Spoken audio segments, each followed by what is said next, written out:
Hello guys, welcome back to the channel. तो आज हम लेके आए हैं third episode working for a god in a godless world. तो यहाँ पे एपिसोड की शुरुआत में हमको एक अजीब सा प्राणी दिखाया जाता है जो कि यहाँ पे एक डायनासोर से फाइट कर रहा होता है और वहाँ पे वो एक बहुत ही पावरफुल अटैक करता है जिसके कारण डायनासोर की पूरी गर्दन ही यहाँ पे उड़ जाती है। उसके बाद हम देखते हैं कोई इसे शाबाशी दे रहा होता है और बोलता है कि बहुत ही बढ़िया काम करा तुमने अवतार, और मुझे खुशी होगी ये बता कर कि एम्पायर इस काम से बहुत ज्यादा खुश होंगे। फिर हम देखते हैं इंपीरियल कैपिटल जहाँ पे नाइट बर्टेंट जाता है और एक सैनिक से बोलने लगता है कि मुझे अंदर जाने दो, मुझे पार्लियामेंट को कुछ बताना है एक आइसोलेशन कैंप के बारे में। तो सैनिक उससे बोलता है तू है कौन, पहले ये बता। तो वो बोलता है मैं हूँ बर्टेंट द नाइट, तुम मुझे पहचान नहीं रहे हो क्या। तो वो बोलने लगता है तेरी हिम्मत कैसे हुई उनका नाम लेने की भी, वो तो एक आदमी है और तू तो एक औरत है, चल निकल जाए यहाँ से गंदी नाली के कीड़े। फिर हम देखते हैं कि बर्टन यहाँ जंगल में जाके आग जला के बैठी हुई होती है और सोच रही होती है अब मैं क्या करूँ।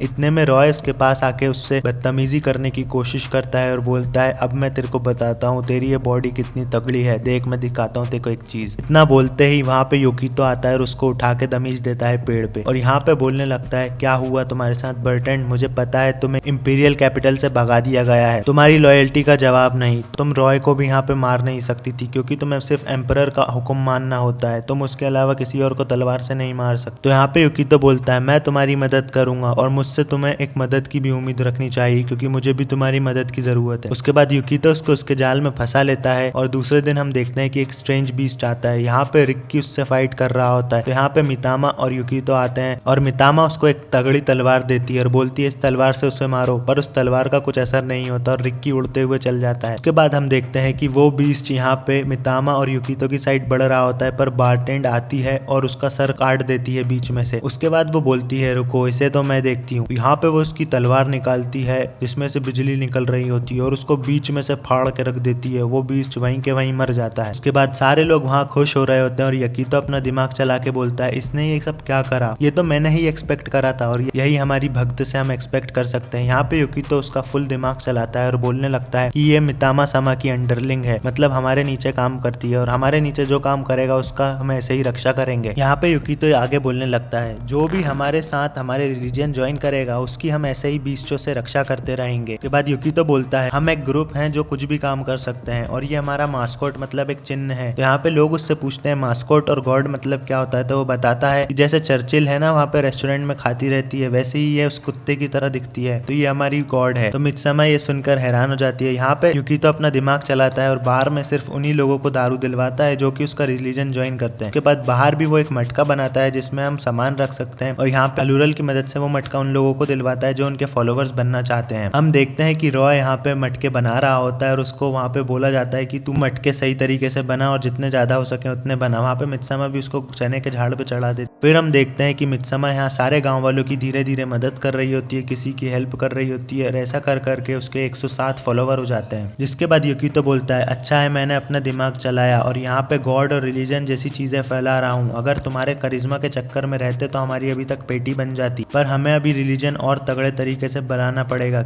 यहाँ पे कोई भी हमसे तभी जुड़ेगा तब हम उनकी कोई पर्सनल मदद कर पाएंगे, हम लोगों को खाना देंगे, हम लोगों की मदद करेंगे और जो भी हो सका वो करेंगे जिससे कि उनके पर्सनल फायदे होंगे और हमारा रिलीजन बढ़ता चढ़ता जाएगा। और यहाँ पे ऐसा करने में हमारी मदद बारटेंड करेगा, सिरुलल करेगी और अलूरल करेगा और रॉय भी करेगा। तो यहाँ पे युकितो बोलता है अच्छा मैंने मेरे पिछले जीवन में थोड़ी रिलीजन वाली चीजें तो देखी हैं। उसके अगले वाले सीन में हम देखते हैं कि युकितो यहाँ पे बर्टेंड को बुलाता है और बर्टेंड को वहाँ पे नौकरानी वाले कपड़े पहना दिए जाते हैं जिसके बाद बर्टेंड को बहुत बुरा लग रहा होता है और वो बोलती है इससे अच्छा तो मुझे मार दो। तो यहाँ पे युकितो बोलता है कि मुझे तुमसे कुछ पूछना है। तो बर्टेंड तुरंत बोलता है मुझे पता है तुम्हें क्या पूछना है, तुम यही पूछने वाले हो कि हमारी इंपीरियल कैपिटल में कितनी आर्मी है, कितने लोग हैं। तो वो बोलने लगती है पर तुम उससे कुछ नहीं कर पाओगे, हमारे पास कितनी भी आर्मी है उससे कोई फर्क नहीं पड़ता, पर वहाँ पे स्पेशल टाइप के पीपल हैं आर्कोन जो कि एक एलीट यूनिट है और जो बहुत ज्यादा स्ट्रांग है और जिन पर डायरेक्ट कमांड होती है एम्परर की और उनको डायरेक्ट पावर्स भी मिली होती है एम्परर, और मैंने आज तक सिर्फ उनके बारे में सुना ही है और वो बहुत सारे हैं और वो अकेले ही इतनी दम रखते हैं कि एक पहाड़ को खत्म कर दें। बाद वाले सीन में हमको बताया जाता है कि जो एक आर्कोन रहती है उसका नाम अतार रहता है और वो यहाँ परमिशन मांग रही होती है आइसोलेशन कैंप, मतलब युकितो जिस गांव में रह कह रहा होता है उस गांव को खत्म करने। उसके बाद हम देखते हैं यूकितो यहाँ मित्समा से बात कर रहा होता है कि तुम्हें और कितने फॉलोवर्स की जरूरत है एक आर्मी से लड़ने के लिए। तो वो बोलती है ज्यादा नहीं 10,000 और अपनी तारीफ कर रही होती है, जिसे देख यूकितो मन में सोचता है कि ये तो किसी काम की नहीं। उसके बाद हम देखते हैं कि दूसरे दिन यूकितो यहाँ बर्टेन के साथ जंगल में होता है और ऐसा लग रहा होता है कि वो उसके साथ कुछ करने वाला है, पर उसका प्लान तो कुछ और होता है। यहाँ पे वो उसकी धीरे धीरे करके तलवार निकाल लेता है और बोलने लगता है ये तलवार तो बहुत साधारण लग रही है। तो यहाँ पे बर्टेन उसको मार के तलवार ले लेती है और बोलती है ये तलवार कोई साधारण तलवार नहीं है, चलो मैं तुम्हें एक चीज दिखाती हूँ। इसके बाद वो तलवार निकालती है और एक बड़े से पत्थर को ऐसे काट देती है जैसे कि कोई अंडे या तरबूज को काट रहा है। बिना कोई एफर्ट के वो उस पत्थर को काट देती है। उसके बाद बोलती है कि ये तो बड़ा आसान काम है, ये चीज तभी तुम्हें पता पड़ेगी जब तुम इसे यूज कर पाओगे। तो यहाँ पे यूकितो बोलने लगता है ऐसी बात है तो ये कोई जादू वगैरह है। तो वो उसको बताती है ये कोई जादू नहीं है, दरअसल ये एक एम्पेरर की पावर्स है और इसके बारे में सिर्फ एम्पेरर को ही पता है। ये तलवार कोई खरीद नहीं सकता, इसको सिर्फ इंपीरियल कैपिटल के कुछ खास सैनिकों को ही दिया जाता है। इसके बाद हम देखते हैं यूकितो, क्लैन और अलूरल यहाँ पे मीटिंग में होते हैं और बात कर रहे होते हैं कि कैसे इंपीरियल कैपिटल उन पर कभी भी अटैक कर सकता है। तो यहाँ पे क्लैन बोलता है हाँ हमें भी पता है, पर इसमें हम कुछ नहीं कर सकते।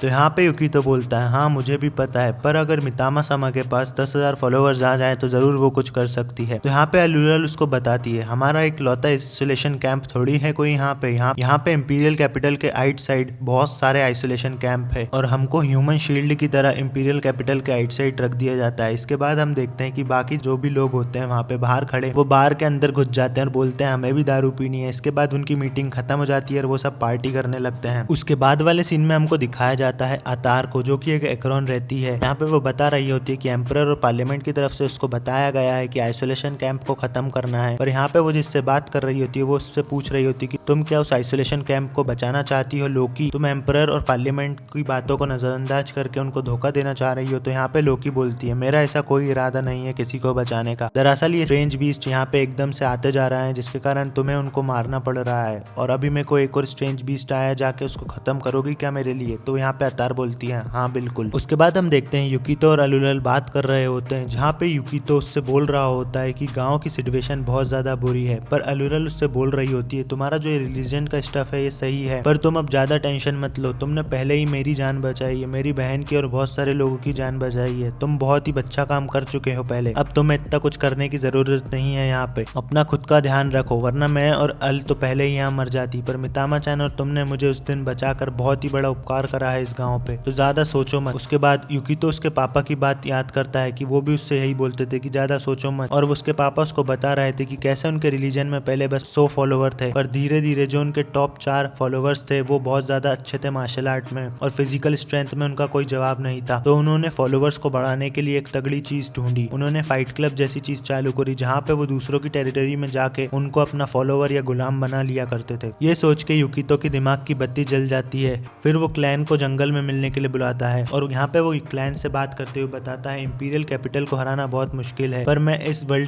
इस वाली दुनिया का पूरा कल्चर बदल दूंगा, अभी हम जैसे रह रहे हैं हम और अच्छे से रह सकते हैं। तो क्लैन उसको समझते हुए बोलता है तुम जैसा करना चाहो वैसा कर सकते हो, हमारा गाँव फ्री है, जो भी तुम्हें मदद चाहिए हम करेंगे। तो यहाँ पे यूकितो बोलता है यही तो मुझे सुनना था, अब मैं इस गाँव का फ्यूचर 500 साल आगे कर दूंगा। एक महीने बाद हमको दिखाया जाता है बर्नार्ड को, जो यहाँ पे बहुत ज्यादा सेक्सी कपड़े पहने हुए होता है, यहाँ पे बहुत ही तगड़े कपड़े पहना होता है। उसको यूकितो, अलूरल और यहाँ पे पहाड़ पे चढ़ा रही होती है और यहाँ पे उसके सामने अतार आ जाता है। तो अतार उससे पूछने लगता है तुम तो शायद इस गाँव की नहीं हो। तो यहाँ पे अतार उसको एक चीज से उसकी इंफॉर्मेशन लेने की कोशिश करता है और उसको पता पड़ जाता है ये तो एक इंपीरियल नाइट बर्नार्ड है और इसका यहाँ पे सेक्स चेंज कर दिया गया है और ये आइसोलेशन कैंप में रह रहा है। तो यहाँ पे वो उससे पूछता है तुम ऐसा क्यों कर रहे हो बर्नार्ड? तो वो बोलती है मेरी कोई गलती नहीं है, दरअसल यहाँ पे मैं किसी के अंडरलिंग में हूँ और मुझे उसका रिलीजन मांगना पड़ रहा है, मैं उसकी नौकर नहीं बोलूंगी बल्कि मैं उसकी बिच हूँ, पर यहाँ पे मुझे उनको बचाने के लिए जो करना पड़ेगा मैं करूंगी। तो इतने में वो अटैक करती है अतार पर अतार उसको हरा देती है और उसको लेके जा रही होती है। तब बर्नार्ड उससे बोलती है कि मुझे मार दो। तो वो बोलती है पहले मुझे ये पता लगाना होगा कि तुम्हारा सेक्स चेंज कैसे हुआ है यहाँ पे। इतना बोल के वो यूकितो की गाँव की साइड देखती है तो देखती है वहाँ पे ट्रैक्टर और बहुत सारी चीजें आ चुकी होती हैं